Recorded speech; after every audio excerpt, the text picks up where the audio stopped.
Hello everyone, welcome back to my YouTube channel. तो आज मैं लाई हूँ आप सभी के लिए एक इम्पॉर्टेंट वीडियो। यहाँ पे हम करने वाले हैं, क्या करने वाले हैं दोस्तों, आए हैं तो कुछ करके ही जाएंगे, ऐसे नहीं जाएंगे। तो यहाँ पर आज हम करने वाले हैं आपके फिजिक्स का BPSCT 131 का लेक्चर नंबर 2। इससे पहले मैंने आपको लेक्चर नंबर 1 प्रोवाइड करा दिया है, तो सब चिंता करना बिल्कुल छोड़ दीजिए कि आपका फिजिक्स नहीं होगा। बिल्कुल होगा, क्योंकि मैं आ चुकी हूँ। ठीक है, तो स्वागत नहीं करेंगे हमारा, बिल्कुल करेंगे। ठीक है, तो करिए आप स्वागत हमारा। तो चलिए हम स्टार्ट कर लेते हैं video and without any delay कर लेते हैं यार। चलो तो स्टार्ट करते हैं। हम ब्लॉक नंबर 1 पे थे और उसके यूनिट 1 पे थे। ब्लॉक नंबर 1 में आपको क्या पढ़ना है, मैथमेटिकल प्रीलिमिनरी, सॉरी मैं बार बार इसको पता है टंग स्लिप हो जाती है मेरी, अब क्या करें यार, बायो यो हैं जो हम बायो के स्टूडेंट्स, राइट। तो यहाँ पे देखो यूनिट 1 में हम वेक्टर अलजेब्रा कर रहे थे, जहाँ पे वेक्टर वेक्टर में सबको डर लगता है। ठीक है, मुझे भी लगता था यार, ऐसा नहीं कह रही कि मुझे नहीं लगता, वेक्टर से डर लगता था। और अब जो चीज़ हमें फोबिया लगती है ना, उस पर काम करने स्टार्ट कर दो यार। फोबिया नाम की कोई चीज़ ही नहीं होती है। तो फिजिक्स फोबिया, जिस जिसकी फोबिया उस पर काम करना शुरू कर दो और आपको हर चीज़ में तरक्की मिलेगी। ठीक है, तो स्टार्ट कर लेते हैं हम ये वीडियो। चलिए, तो हम यूनिट नंबर 1 पे चलते हैं अपने, जैसे कि हम थे वहाँ पर। तो यूनिट नंबर 1 देखो, जैसे कि मैंने आपको वेक्टर्स बताया था, और वेक्टर में हमने क्या क्या पढ़ लिया था, आपका स्केलर एंड वेक्टर्स पढ़ लिए थे मैंने कि स्केलर क्या होते हैं। एक बार हम थोड़ा सा रिकैप ले लेते हैं। तो स्केलर्स आपके ऐसे होते हैं, स्केलर यूनिट आपकी scalar product and vector product आप सारे पढ़ोगे, वैसे भी प्रोडक्ट पढ़ो, मल्टीप्लिकेशन एडिशन सारी चीज़ें। स्केलर आपके होता है जिसका सिर्फ और सिर्फ मैग्नीट्यूड होता है। ठीक है, मैग्नीट्यूड होता है और डायरेक्शन इसमें नहीं होती है। ठीक है, डायरेक्शन नहीं होती है। तो अगर मैं आपके पास किसी भी, अगर आप किसी फोर्स को समझ लो, उसका मैग्नीट्यूड रिप्रेजेंट करो, तो आप एफ से लिख सकते हो। दूसरी चीज़, आप ऐसे एफ वेक्टर मोड लगाते हो, तो इसको हम मैग्नीट्यूड कहते हैं। ठीक है, हमने रिप्रेजेंटेशन देखा वेक्टर्स। वेक्टर्स में क्या होता है, आपका मैग्नीट्यूड होता है एज वेल एज डायरेक्शन भी होता है, यानी कुछ ना कुछ उसका मैग्नीट्यूड तो होगा ही, जैसे कि स्केलर्स का होता है, बट डायरेक्शन भी होगा, डायरेक्शन भी बताएगा वो आपका, तो वो आपका हो जाएगा वेक्टर। हमने वेक्टर पढ़ा, उसमें हमने इक्वालिटी ऑफ वेक्टर्स पढ़ा, यानी दो वेक्टर्स अगर आपके समझ लो ऐसे हैं, सेम इसका क्या है, लेंथ भी सेम है, इसकी दो टोपी भी सेम है, सारी चीज़ें सेम डायरेक्शन में, मतलब कि इस तरफ दोनों की तरफ मुंडी भी है, तो आपके इक्वालिटी ऑफ वेक्टर हो जाते हैं। इस लेंथ को हम मैग्नीट्यूड से रिप्रेजेंट करते हैं, ये आपकी जो मुंडी है ना, इसको हम क्या बोलते हैं, डायरेक्शन बोलते हैं। ठीक है, तो हम इसमें लिख सकते हैं, समझ लो मैंने इसको पी मान लिया, इसको क्यू मान लिया, इसको क्यू वेक्टर, इसको पी वेक्टर, तो P vector is equal to Q vector. क्या मैं ये लिख सकती हूँ? बिल्कुल लिख सकती हूँ। दूसरी चीज़ मैंने क्या बोला आपको, इक्वल वेक्टर का मतलब मैग्नीट्यूड भी इक्वल एंड डायरेक्शन भी इक्वल। ठीक है, ये मैग्नीट्यूड है यार। मैग्नीट्यूड को मैंने अभी बताया, अगर समझ लो मेरे पास P और Q है, तो मैं इसको P is equals to Q लिख सकती हूँ, बिल्कुल लिख सकती हूँ। या फिर मैं इसको P vector mod is equals to P vector mod Q vector mod लिख सकती हूँ, बिल्कुल, क्योंकि इसका मतलब ही मैग्नीट्यूड होता है। तो मैग्नीट्यूड तो रिप्रेजेंट कर रहा है एज वेल एज डायरेक्शन भी रिप्रेजेंट कर रहा है। डायरेक्शन को रिप्रेजेंट के लिए आपकी आती है एक तिरछी टोपी। वो तिरछी टोपी कौन सी है? आपकी यूनिट वेक्टर होती है। यूनिट वेक्टर का मतलब क्या है? जिसका मैग्नीट्यूड आपका सॉल्व करने के बाद 1 आ जाए, जिसका मैग्नीट्यूड हमेशा 1 होता है, वो आपका क्या होता है? यूनिट वेक्टर होता है। तो अगर किसी भी वेक्टर को आप रिप्रेजेंट कर रहे हो, फॉर एग्जाम्पल आप समझ लो आपके पास ए वेक्टर है, इसको रिप्रेजेंट करोगे तो आपका कुछ मैग्नीट्यूड, यानी आपका ए मोड, ये मैग्नीट्यूड, और ये टोपी डायरेक्शन, तो ये आपका एक रिप्रेजेंटेशन होता है वेक्टर का। तो अगर मुझे इस वाली तिरछी टोपी को निकालना है, तिरछी टोपी कौन है? आपका यूनिट वेक्टर। अगर तिरछी टोपी निकालना है तो आपका A vector divided by A mod यानी मैग्नीट्यूड। तो ये आपका वेक्टर हो गया, ये आपका मैग्नीट्यूड हो गया। ओके, चलिए, तो उसके बाद चलते हैं वेक्टर अलजेब्रा में। हमने एडिशन ऑफ वेक्टर्स के लिए हमने स्केलर को ऐड किया। जब हम किसी भी स्केलर को, समझ लो a प्लस बी कर रहे हैं, b प्लस ए कर रहे हैं, एक ही बात हो गई, ये स्केलर्स में होता है। पर जब हम वेक्टर को ऐड करेंगे तो उसके लिए क्या क्या चीज़ें होती है वो देखेंगे। इसके अलावा मैंने आपको नल वेक्टर बताया था, नल, वो नल्ले जो आप पानी भरने के लिए चलाते हो। ठीक है, नल वेक्टर यानी जिसका मैग्नीट्यूड आपका 0 हो, वो आपका नल वेक्टर होता है। सही चीज़ें मैंने बता दी, नल वेक्टर, यूनिट वेक्टर, सारी चीज़ें मैं पढ़ा चुकी थी पहले लेक्चर में। आज हम पढ़ने वाले हैं addition of vector, subtraction of vector and vector product and scalar product. आ जाइए, तो चैप्टर आपका ज़्यादा बचा नहीं है ये वाला, तो चलिए हम बिल्कुल वहीं पर चलते हैं। तो मैंने छोटा सा रिकैप ले लिया आपके लिए, मत कहना कि पढ़ाती नहीं हूँ सही से, वरना मेरे दिल में दर्द हो जाएगा यार। चलो, तो वेक्टर को ऐड करने के लिए हमारे पास जो वन एंड ओनली सबसे पहला जो आता है ना, वो है आपका वेक्टर एडिशन में, एडिशन ऑफ वेक्टर्स। ठीक है, चलिए, वेक्टर को ऐड एंड सब्सट्रैक्ट हम कैसे करते हैं वो सारी चीज़ें। तो सबसे पहले आप करो, ऐड करो। दो वेक्टर्स आपके पास, सपोज दो फोर्सेज हैं, ऑब्जेक्ट पे लग रहे हैं, ठीक है, आप उसका नेट फोर्स निकालना चाहते हैं, ए वेक्टर बी वेक्टर उसने रिप्रेजेंट कर दिया, ठीक है, ए एंड बी वेक्टर, दो फोर्सेज लग रहे हैं और ये एक सी वेक्टर को प्रोड्यूस कर रहे हैं, दो फोर्स को लगाया, एक सी वेक्टर को प्रोड्यूस कर दिया, ठीक है, इस तरीके से। तो अब क्या होगा, एडिशन ऑफ वेक्टर में आपका सबसे पहला आता है triangle law of vector addition, और दूसरा आता है आपका पैरेललोग्राम, ठीक है, parallelogram law of vector addition. Simplify करेंगे, always think symbol positive and equal in the equation showing vector addition combined with equivalence to. अरे क्या यार, ऐसी ऐसी बातें मत बताया करो अंग्रेजी, ठीक है, हमें समझ नहीं आती, हम तो सिंपल चीज़ें समझेंगे। तो चलिए, उसको बाकी लिखना तो आपको आती होगा। तो सबसे पहले हम चलते हैं एडिशन ऑफ वेक्टर में क्या चलते हैं ट्राइंगल लो पे। ये आपका ट्राइंगल एक इसने बोला यार, आपके पास एक वेक्टर ये हो रहा एक वेक्टर ये हो रहा, ठीक है यार, देखो ये दो वेक्टर्स है आपके पास। तो ट्राइंगल लो ने बोला कि भाई आपके पास दो वेक्टर हैं, इक्वल मैग्नीट्यूड इक्वल डायरेक्शन, ठीक है, एक ही मैग्नीट्यूड एक ही डायरेक्शन, सेम है हर चीज़।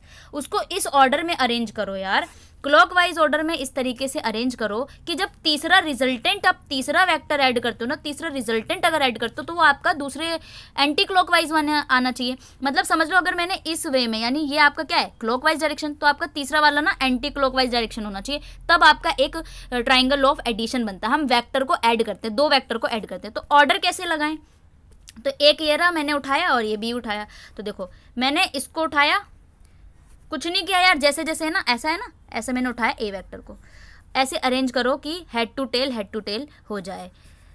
तो यहाँ पे मैंने दूसरा वाला, ये देखो, इसको सेम उठा के मैंने ऐसे कर दिया, बिल्कुल चेंज नहीं किया ना उसका डायरेक्शन वगैरह। ये आपका बी वेक्टर है। तो देखो ये कैसे जा रहा है, इस तरीके से जा रहा है ना, तो ये क्लॉकवाइज डायरेक्शन में। अब तीसरा लगाओ, तीसरा लगाया, जो रिजल्टेंट आपको लेके देगा वो एंटी क्लॉकवाइज डायरेक्शन में। तो that is triangle of vector addition. तो आपका जो ये रिजल्टेंट निकलता है वो दो को ऐड करने के बाद ऐसे ऑर्डर में लगाओ कि दूसरा वाला जो हो वो अपोजिट डायरेक्शन में हो, जो रिजल्टेंट मिले आपको वो अपोजिट डायरेक्शन में हो। तो रिजल्टेंट वेक्टर को कैसे रिप्रेजेंट किया इसने, C vector is equals to A vector plus B vector. हाँ जी एवरीवन, यस और नो?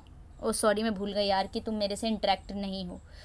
तो यार अगर इंटरेक्ट करना चाहते हो ना प्लीज़ बता देना, मेरे को लाइव लेना नहीं आता। अगर किसी को आता है, वैसे तो आप लोगों को आता होगा, तो मुझे कमेंट बता सकते हो या फिर मेरे एक बार टेलीग्राम हैंडल पे आप मुझे मैसेज कर सकते हो, ठीक है, कि मतलब थोड़ा सा मुझे बता देना है, तो हम लाइव भी आ जाया करेंगे कभी कभी। एग्जाम के टाइम आपके लाइव आएंगे, ठीक है,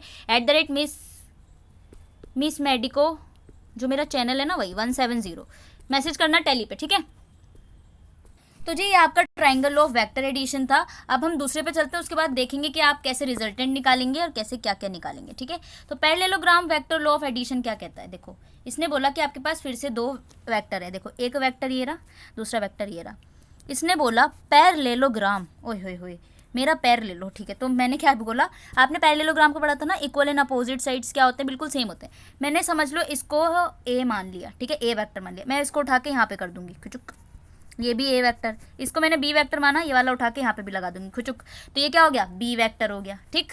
अब इसने बोला रिजल्टेंट कहाँ पर आएगा इसका, पैरेललोग्राम, या आपका स्क्वायर टाइप का बनता है वो पैरेललोग्राम ही बनता है। इसने बोला कि मीडियन पे जाके बनेगा, जो आपका मीडियन होगा बीच में जाकर जो बनेगा ना, डायगोनल बोलते हैं इसको, वही आपका रिजल्टेंट होगा। तो यहाँ पे जो सी है ना यार, इसको रिजल्टेंट, ये सी जो है रिजल्टेंट को डिस्क्राइब कर रहा है, ठीक है। तो इसको ध्यान रखना, ये जो एंगल यहाँ पे बन रहा था ना, जो मैंने दो वेक्टर लिए थे पहले, वो थीटा होता है, और जो रिजल्टेंट वाला एंगल होता है ये एंगल, उसको हम अल्फा से डिनोट कर लेते हैं। इसने भी अल्फा लिया, तो ये आपका अल्फा होता है। ये आपका कहलाता है वेक्टर लॉ ऑफ एडिशन, कौन सा, पैरेललोग्राम, ठीक है, पैरेललोग्राम।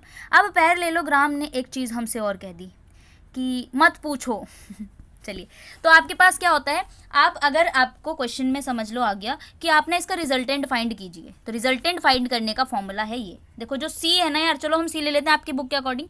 सी आपका रिजल्टेंट है, उसमें होगा B square plus 2ab cos theta plus A square. इसको रीअरेंज कर लो यार, कुछ ज़्यादा ना अलग सा दे दिया यार, मतलब चाहते क्या है यूनिवर्सिटी वाले हमसे। हम इसको ऐसे लिखेंगे, सी आपका क्या है, resultant is equals to a square plus B square plus 2ab cos theta. समझे समझ गए हो? तो ये आपका हो गया क्या, रिजल्टेंट। इसी तरीके से अगर आपका अल्फा निकालने को आ जाता है, ठीक है, क्या बोलते हैं, अल्फा। अल्फा क्या कहता है, अल्फा जो आपका रिजल्टेंट वाला एंगल बन रहा है, ठीक है। थीटा आपको पहले गिवन होगा कि theta is equals to 90, theta is equals to 20, theta is equals to whatever 0 and all. तो यहाँ पे जो आप टेन अल्फा होता है, आप इस तरीके से लिख लीजिए, tan alpha is equals to ऊपर हो जाएगा ए साइन थीटा अपॉन में A plus sorry B plus A लिखा हुआ है इसने, B plus A cos theta. समझ गए हो, ये होता है। अब अल्फा को कैसे, जब आपका टेन अल्फा निकल जाएगा तो आप अल्फा इधर ले आएंगे और टेन इनवर्स करके उसको निकाल देंगे। हाँ हाँ जी, तो ये आपका हो जाएगा क्या, पैरेललोग्राम। आपका चाहे पैरेललोग्राम हो जाए या फिर आपका ट्रायंगल हो जाए, वहाँ से आपका सेम इस तरीके से रिजल्टेंट निकलता है। ठीक है, क्वेश्चन नहीं दिया हुआ यार, चलो हम खुद से कर लेते हैं ना, एक क्वेश्चन कर लें तो आपको समझ में आ जाएगा। मान लो जी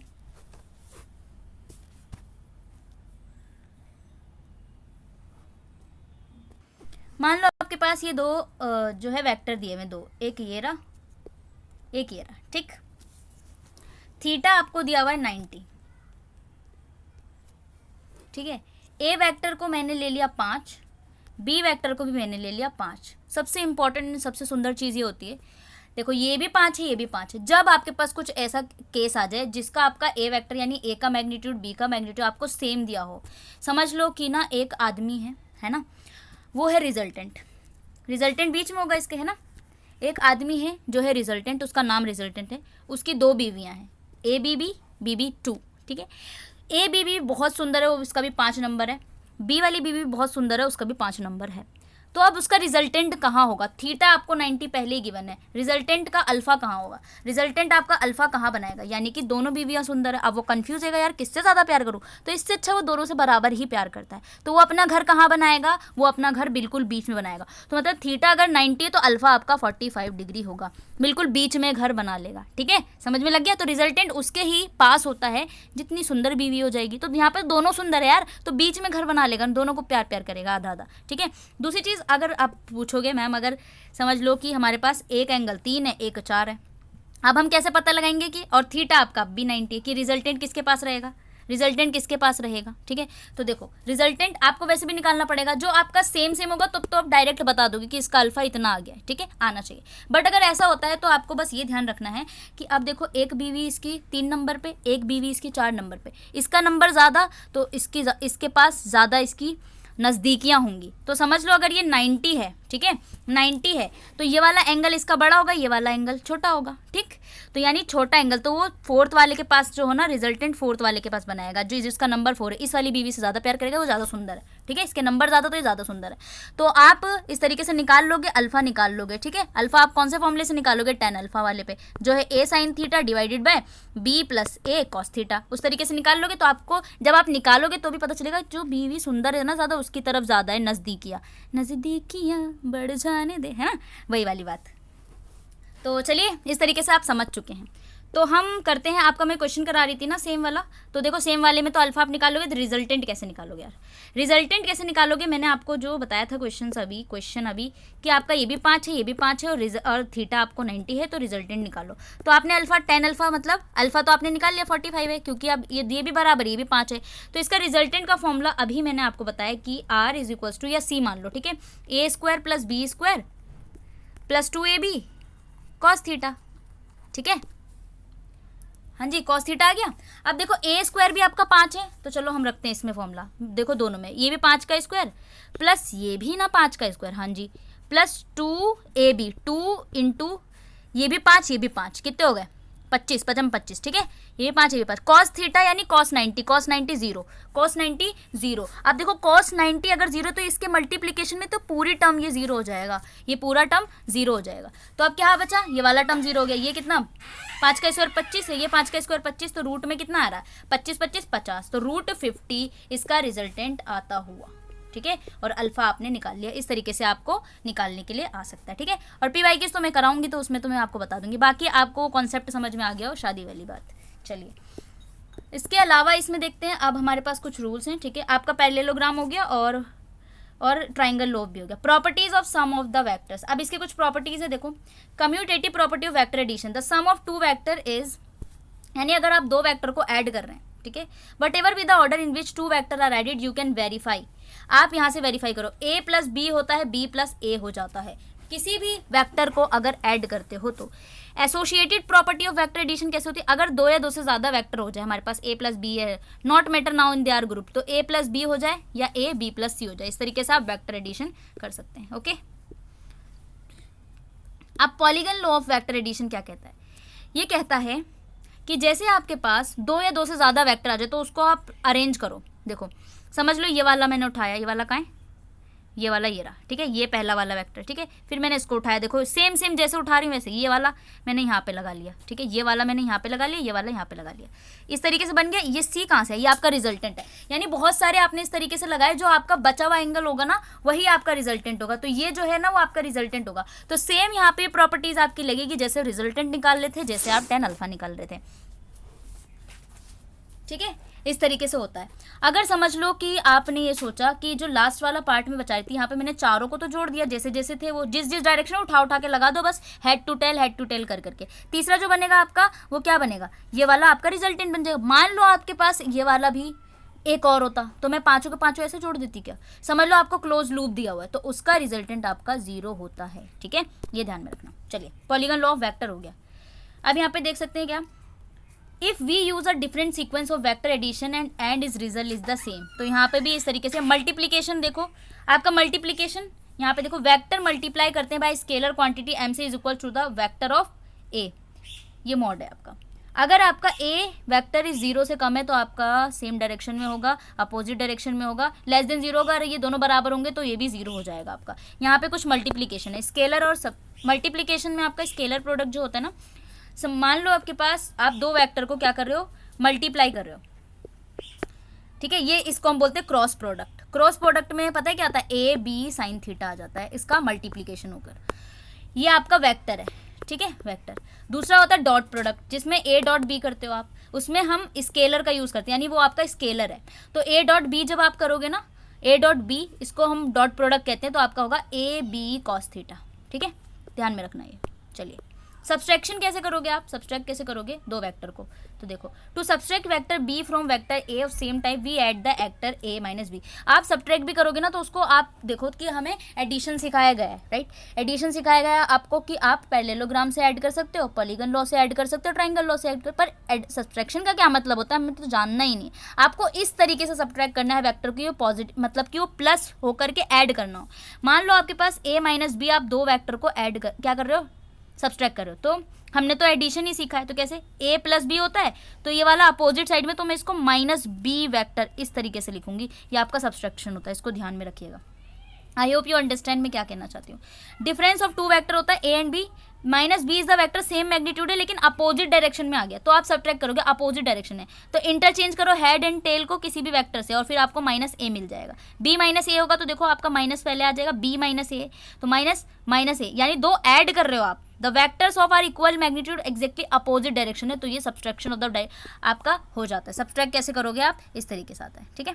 प्रोडक्ट ऑफ वेक्टर में मैंने आपको बताया, एक आपका स्केलर प्रोडक्ट होता है, दूसरा आपका क्या होता है, स्केलर प्रोडक्ट, दूसरा आपका क्या होता है, वेक्टर प्रोडक्ट। स्केलर प्रोडक्ट में आप स्केलर चीज़ें कर रहे हो, ठीक है, स्केलर प्रोडक्ट कर रहे हो तो ये इसकी प्रॉपर्टी क्या होगी एंड इसकी प्रॉपर्टी, तो आपका डॉट प्रोडक्ट ही स्केलर प्रोडक्ट होता है। आपको दो वेक्टर लेना, उसका डॉट प्रोडक्ट जैसे ही निकालोगे तो आपका कॉस थीटा लग जाएगा। तो मैंने आपको बोला कि ए बी कॉस थीटा, ये आपका क्या होता है, स्केलर प्रोडक्ट और डॉट प्रोडक्ट। तो अगर आपके पास दो ऐसे एंगल दिए तो आपको कॉस थीटा ले लेना है, ठीक है। अब देखो एंगल थीटा ले लिया ए एंड बी के बीच में, तो देखो एंगल थीटा लेंगे, आपका थीटा की वैल्यू समझ लो sin 0, यहाँ पे समझ लो दो वेक्टर वो भी पैरेलल है, ठीक है, इस तरीके से स्केलर आपका पैरेलल है, पैरेलल में कितना होगा cos 0 हो जाएगा, ठीक है। तो ए बी कॉस थीटा, तो ए बी cos 0 इज 1, तो आपका आंसर 1, थीटा 0 हो तो आपका आंसर 1 आ जाएगा। डॉट प्रोडक्ट में थीटा अगर 90 हो तो आप रख दो cos 90, ए बी cos 90, तो 90 0 पूरा 0 हो जाएगा। स्केलर प्रोडक्ट में वेक्टर बी अगर हो जाता है तो आपका वेक्टर बी इस तरीके से बी होगा तो बी स्क्वायर हो जाएगा, फिर आप रूट में बी डॉट बी लगा लेंगे, ठीक है। और भी देख लीजिए यहाँ पे, ये इसकी प्रॉपर्टी, कम्यूटेटिव प्रॉपर्टी का स्केलर प्रोडक्ट आपकी होती है, scalar quantity does not depend on the order which vectors appear, ठीक है, A dot B B dot है, इस तरीके से आप लिख सकते हो। डिस्ट्रीब्यूटिव प्रॉपर्टी होती है इसके अंदर, मतलब A dot B vector plus C भी लिख सकते हैं, ए डॉट बी और ए डॉट सी भी लिख सकते हैं, ठीक है। इसका मतलब यही हुआ ना कि आपने पहले इसको इससे मल्टीप्लाई करा फिर इससे मल्टीप्लाई करा, तो सिंपली आप स्केलर्स में ऐसे लिख सकते हो, स्केलर में कोई दिक्कत नहीं होती। अब यहाँ पे कई सारी scalar properties co dot product के फॉर्म में दिखाएगा, जब आप आगे के मैकेनिक्स को पढ़ेंगे तो वहाँ पे एग्जांपल होगा। तो देखो आपका वर्क डन है, एक ऑब्जेक्ट पे लग रहा है, कांस्टेंट फोर्स उसका क्या है, ड्यूरिंग इट्स डिस्प्लेसमेंट। आपको पता है कि वर्क डन क्या होता है, एफ डॉट डी, ठीक है, एफ डॉट डी ये होता है।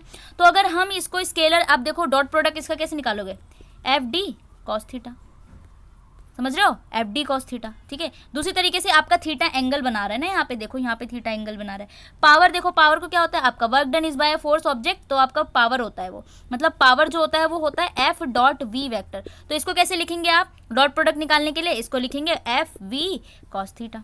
थीटा जितना होगा आप लिख लेंगे, उसको आप अच्छे से कर सकते हैं, ठीक है। तीसरी चीज जो स्केलर में है वो क्या दी हुई है आपको, एक सेकेंड, पावर हो गया पोटेंशियल एनर्जी। पोटेंशियल एनर्जी का फॉर्मूला देखो होता है potential energy is equal to P dot E vector. तो इसमें भी आप कैसे लिखोगे, P E sine P E cos theta, ठीक है, इस तरीके से आपका आ जाएगा। बस कॉस थीटा साइन थीटा, देखो सारी चीज़ें यहाँ पे लिखी हुई है। अब यहाँ पे वेक्टर ए बी आपको दिया हुआ है, ए आपका इतना यूनिट है ये, तो स्केलर प्रोडक्ट्स ऑफ वेक्टर्स आपको निकालने हैं। देखो ए आपका 4 यूनिट है, बी आपका 5 यूनिट, थीटा 30 है, समझ लो 2 वेक्टर्स ऐसे दिए हुए हैं, आपका स्केलर प्रोडक्ट निकालना है। अभी आपने पढ़ा कि समझ लो A dot B cos theta, तो देखो ए कितना है इसका 4 और डॉट प्रोडक्ट निकाल रहे हो, बी कितना है ए बी कितना है आपका 5, ठीक है। यहाँ पे इंटू हो गया कॉस थीटा, यानी थीटा हो गया आपका 30, कॉस 30 कितना होता है आपका वो लिखना है, उसके बाद 4 पंचे 20, 20 इंटू जितना कॉस 30, इस तरीके से आप इसको सारे को सॉल्व कर सकते हैं, ठीक। वेक्टर प्रोडक्ट में भी मैंने आपको बताया कि वेक्टर प्रोडक्ट में साइन थीटा लग जाता है, यानी 2 वेक्टर अगर होंगे ए बी, तो उसमें क्या हो जाएगा, उसका रिजल्टेंट आपका ए क्रॉस बी हो जाता है। ए क्रॉस बी में आप जब निकालोगे तो हो जाएगा ए बी साइन थीटा, ठीक। डायरेक्शन भी दिखाने के लिए, और डायरेक्शन के लिए आप राइट हैंड रूल लगाते हैं, वो भी आपको मैं आगे पढ़ाने वाली हूँ, ठीक है। अब यहाँ पे आपका जो वेक्टर होता है ना वो नॉट कम्यूटेटिव होता है, हम अदर एंटी कम्यूटेटिव होता है, यानी 2 वेक्टर को आप ऐड नहीं कर सकते, तो आप मतलब सब्ट्रैक्ट नहीं कर सकते, तो यहाँ पे आपको ये लगाना माइनस बी क्रॉस ए, ठीक है, इस तरीके, क्योंकि अपोजिट डायरेक्शन होता है। The order of the vector is important in the vector product, vector product आपका नॉट कम्यूटेटिव होता है। तो यहाँ पे एग्जाम्पल लिया है वेक्टर प्रोडक्ट में, सबसे पहला टॉर्क है, टॉर्क जब आप पढ़ेंगे ना आगे तो होता है वो आर क्रॉस एफ, ठीक है, इस तरीके से होता है। तो एफ आपका नेट फोर्स होता है जो भी लगता है, आर आपका पोजीशन वेक्टर है, पॉइंट एप्लीकेशन फोर्स जो भी है एक्सिस ऑफ रोटेशन पे लगाया जाता है। तो इसको आप कैसे सिंप्लीफाई करेंगे, आर एफ साइन थीटा, ठीक है। इसी तरीके से आपका एग्जाम्पल भी याद कर लेना आप, एंगुलर मोमेंटम भी होता है, उसमें आपका एंगुलर मोमेंटम कैसे लिखा जाता है, आर क्रॉस पी, ठीक है, आर क्रॉस पी। फोर्स जो लग रहा है आपका चार्ज क्यू लग रहा है, इस तरीके से अगर इसको आप सिंप्लीफाई करेंगे आरपी साइन थीटा लिखेंगे, ठीक है। फोर्स अगर आपका पॉइंट चार्ज पे लग रहा है तो आपका फोर्स में क्या होगा, Q V vector into B, यानी क्रॉस है ये, इंटू नहीं है, क्रॉस प्रोडक्ट है, तो ये हो जाएगा Q V B sine theta, है ना। प्रॉपर्टीज देखो वेक्टर की प्रॉपर्टीज भी देखो, वेक्टर जो होते हैं आपके 2 पैरेलल इज नल वेक्टर। अगर आपके 2 वेक्टर प्रोडक्ट दिए हुए हैं, 2 पैरेलल वेक्टर दिए हुए तो उसका नल वेक्टर यानी वो 0 हो जाता है, ठीक है। Vector product of a vector with itself is a null vector, आपका 2 वेक्टर समझ लो सेम है और आप उसका क्रॉस प्रोडक्ट कर रहे हो तो उसका 0 हो जाएगा। मान लीजिए आपका क्रॉस प्रोडक्ट कर रहे हो, आपके एक्स एक्सिस में जो होता है हम आई कैप से उसको डिनोट करते हैं, ठीक है। आई इंटू आई करेंगे ना तो हमेशा 0 हो जाएगा, ठीक है। आई इंटू जे करेंगे तो वो आपका ये वाला बाद में करेंगे, ठीक है, ये आपको दिया हुआ है। वेक्टर प्रोडक्ट में देखो इस तरीके से आपका के अगर आता है ना तो आप इस तरीके से भी लिख सकते हैं। बस ये कुछ प्रॉपर्टीज है, आप देखो अगर पेपर में आ जाते हैं ना प्रॉपर्टीज तो वो भी आप कर सकते हो, ठीक है। वेक्टर प्रोडक्ट डिस्ट्रीब्यूशन लो भी होता है, जैसे कि हमने उसमें क्या था, इसको इससे मल्टीप्लाई, इसको इससे मल्टीप्लाई, सेम हो जाता है। वेक्टर इज नॉट एसोसिएटेड नहीं होता, A cross B into C is equal to A cross B into C. Vector products आपका हो गया, ये तो साइन थीटा वाला है, ठीक है, कुछ भी नहीं है। उसके बाद आपका ये पूरा कंप्लीट हो गया। यहाँ पे आप देख सकते हो, इसकी समरी में भी पढ़ सकते हो, physical quantity are completely number of followed by appropriate measurement are scalar. अगर आप मेजर कर पाते हो तो आपका फिजिकल होता है, सिर्फ मैग्नीट्यूड है आपका वो स्केलर हो जाता है। वेक्टर में आपका वो डायरेक्शन भी है और मैग्नीट्यूड, इक्वलिटी मतलब 2 इक्वल कैसे होंगे, अपोजिट हो जाएगा तो माइनस लग जाएगा। यूनिट वेक्टर जिसका मैग्नीट्यूड आपका 1 हो जाए वो यूनिट वेक्टर होता है। इसकी रिप्रेजेंटेशन देखो, triangle law of vector addition में क्या करते हैं हम, ऐसे 2 वेक्टर को ऐड करते हैं जो अगर क्लॉकवाइज में होगा तो आपका रिजल्टेंट जो आएगा वो एंटी क्लॉकवाइज में होगा।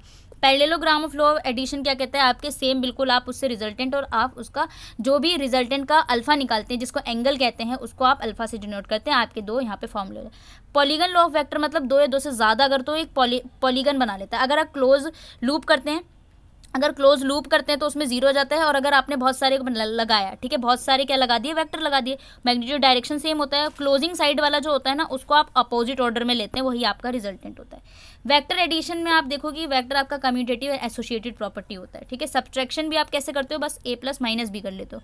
किसी भी वेक्टर में एसोसिएटेड डिस्ट्रीब्यूशन लो लगता है, वो आप देख लेना। स्केलर प्रोडक्ट में आप कुछ भी नहीं करते, ए बी कॉस थीटा कर लेते हैं, डॉट प्रोडक्ट उसमें लगता है, ठीक है। कंपोनेंट्स में भी आप देखो आपके पास, हाँ, कंपोनेंट्स कैसे निकालते हो आप, समझ लो आपके पास ये है एक्स एक्सिस में, एक्स एक्सिस में समझ लो फोर्स ये है एफ एक्स, और ये आपका वाई एक्सिस में फोर्स है एफ वाई, और ये आपका रिजल्टेंट नेट फोर्स दिया हुआ है, ठीक है। तो यहाँ पे जो एक्स एक्सिस में आप लिखोगे ना एफ एक्सिस में, ये आपका थीटा होता है, वो हमेशा होता है एफ कॉस थीटा। जो आप वाई एक्सिस में लिखते हो होता है एफ साइन थीटा, ठीक है। परपेंडिकुलर वाला होता है जो कंपोनेंट आपका, ये देखो आपका लिखा हुआ है कि two component of parallel A to B, यानी जो पैरेलल होता है ए बी के उसको हम लिखते हैं ए कॉस थीटा, जो परपेंडिकुलर होता है उसको लिखते हैं ए साइन थीटा, ठीक है। उसके बाद वेक्टर प्रोडक्ट में क्या होता है, आपका ए क्रॉस बी होता है, और ये हमेशा ए बी साइन थीटा यानी साइन थीटा लग जाता है। उसके बाद आपके टर्मिनल क्वेश्चंस होंगे, इसको एक बार आप लोग देख लीजिएगा, वैसे तो मैं कराऊंगी क्वेश्चंस, ठीक है। ये चैप्टर आपका कंप्लीट होता है, तो हम नेक्स्ट में आपका लेकर के आएंगे यूनिट नंबर 2, और होपफुली यहाँ पे जो मैंने आपको कराया है ना, ये आपके 2 यूनिट मतलब कि 2 लेक्चर हो गए इसके फर्स्ट यूनिट के। सेकंड आपका वेक्टर अलजेब्रा में आप वेक्टर कार्टेशियन कोऑर्डिनेट सिस्टम पढ़ेंगे, ठीक है। वहाँ पे कैसे कंपोनेंट्स को तोड़ते हैं, कैसे लिखते हैं फंक्शंस, वो सारी चीज़ें आएंगी, ठीक है। तो नेक्स्ट में पढ़ेंगे हम इसको। तो चलिए, ये थी इंपॉर्टेंट वीडियो, बाकी मिलते हैं नेक्स्ट वीडियो में। और आपको क्या करना है, सब्सक्राइब करना है चैनल को, लाइक भी करना है, और ज़्यादा से ज़्यादा शेयर कीजिए, क्योंकि फिजिक्स के लिए आपको जल्दी से मटेरियल नहीं मिलता है, तो यहाँ पे अगर स्टार्ट है तो और भी लोगों की मदद हो जाएगी, ठीक है। तो चलिए मिलते हैं नेक्स्ट में, जब तक के लिए bye bye and take care.